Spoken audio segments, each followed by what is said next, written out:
Thank you for subscribing to Greatest Audiobooks.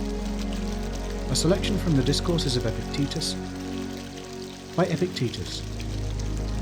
Translated by George Long, 1800 to 1879. On anxiety, solicitude. When I see a man anxious, I say, what does this man want? If he did not want something which is not in his power, how could he be anxious? For this reason, a lute player, when he is singing by himself, has no anxiety. But when he enters the theatre, he is anxious, even if he has a good voice and plays well on the lute, for he not only wishes to sing well, but also to obtain applause. But this is not in his power. Accordingly, where he has skill, there he has confidence. Bring any single person who knows nothing of music, and the musician does not care for him. But in the matter where a man knows nothing, and has not been practised, there he is anxious. What matter is this? He knows not what a crowd is, or what the praise of a crowd is. However, he has learned to strike the lowest chord and the highest. But what the praise of the many is, and what power it has in life, he neither knows, nor has he thought about. Hence he must of necessity tremble and grow pale. Is any man then afraid about things which are not evils? No. Is he afraid about things which are evils, but still so far within his power that they may not happen? Certainly he is not. If then the things which are independent of the will are neither good nor bad, and all things which do depend on the will are within our power, and no man can either take them from us or give them to us if we do not choose, where is room left for anxiety? But we are anxious about our poor body, our little property, about the will of Caesar, but not anxious about things internal. Are we anxious about not forming a false opinion? No, for this is in my power. About not exerting our movements contrary to nature? No, not even about this. When you see a man pale, as the physician says, judging from the complexion, this man's spleen is disordered, that man's liver. So also say, this man's desire and aversion are disordered.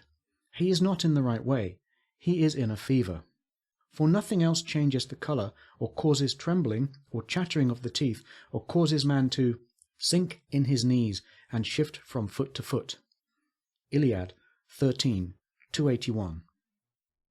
For this reason, when Zeno was going to meet Antigonus, he was not anxious, for Antigonus had no power over any of the things which Zeno admired, and Zeno did not care for those things over which Antigonus had power. But Antigonus was anxious when he was going to meet Zeno, for he wished to please Zeno. But this was a thing external, out of his power. But Zeno did not want to please Antigonus, for no man who is skilled in any art wishes to please one who has no such skill. Should I try to please you? Why? I suppose you know the measure by which one man is estimated by another. Have you taken pains to learn what is a good man and what is a bad man, and how a man becomes one or the other? Why then are you not good yourself? How, he replies, am I not good? Because no good man laments, or groans, or weeps, no good man is pale and trembles, or says, how will he receive me? How will he listen to me? Slave, just as it pleases him. Why do you care about what belongs to others? Is it now his fault if he receives badly what proceeds from you? Certainly. And is it possible that a fault should be one man's, and the evil in another? No. Why then are you anxious about which that belongs to others? Your question is reasonable, but I am anxious how I shall speak to him. Cannot you then speak to him as you choose?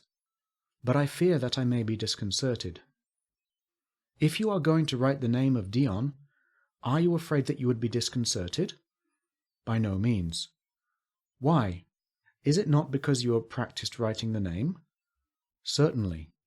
Well, if you were going to read the name, would you not feel the same? And why?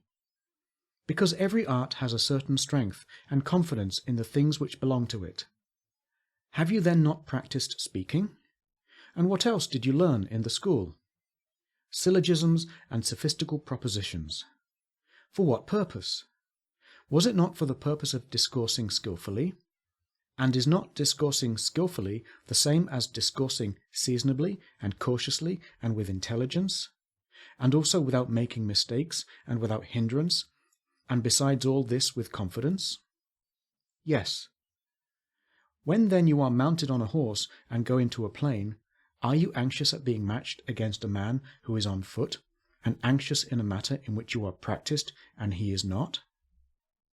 Yes, but that person, to whom I am going to speak, has power to kill me. Speak the truth then, unhappy man, and do not brag, nor claim to be a philosopher, nor refuse to acknowledge your masters, but so long as you present this handle in your body, follow every man who is stronger than yourself. Socrates used to practice speaking. He who talked as he did to the tyrants, to the dicasts, judges. He who talked in his prison. Diogenes had practiced speaking. He who spoke as he did to Alexander, to the pirates, to the person who bought him. These men were confident in the things which they practiced. But do you walk off to your own affairs and never leave them? Go and sit in a corner, and weave syllogisms, and propose them to another. There is not in you the man who can rule a state. Recording by Paul Lawley-Jones. If you enjoyed this content, please remember to like and subscribe to Greatest Audiobooks.